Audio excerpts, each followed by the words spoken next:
आपण या संपूर्ण प्रकरणात बघतोय तर दिवसेंदिवस आपण पाहतोय पुणे ड्रंक अँड ड्राइव्ह प्रकरण वेगवेगळं वळण घेत असल्याचं दिसतंय आणि यामध्ये आता ससून रुग्णालयातील 2 डॉक्टर सुद्धा पोलिसांच्या ताब्यात आहेत। या संदर्भात अधिकची अपडेट आपण घेऊयात आमचे प्रतिनिधी सागर आवाडी यांच्याकडून, ते आपल्यासोबत थेट जोडले गेलेले आहेत। सागर, आता पुढे तपास नेमका कसा होणार आहे आणि कुणाची नावे समोर येऊ शकतात, काय शक्यता आहे, सविस्तर अपडेट।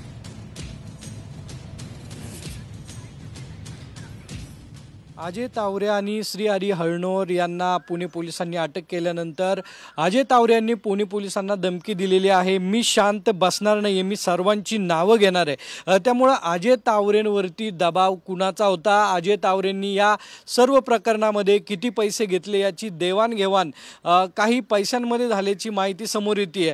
जो डेड हाऊसमधला शिपाई आहे घट कांबळे यालाही पुणे पोलिसांनी अटक केली होती। 3 लाखाची रक्कम जी आहे ती घट कांबळे यांनी स्विफ्ट गाडीमधून आणल्याची माहिती जी आहे ती समोर आली आहे आणि श्रीहरी हळनोर आणि अजय तावरेंच्या सांगण्यावरून घट कांबळे याचं नाव समोर आलं आणि त्याला अटक केली। या पुढीलही काही नावं जी आहेत ती अजय तावरेंनी पुणे पोलिसांना सांगितलेली आहेत।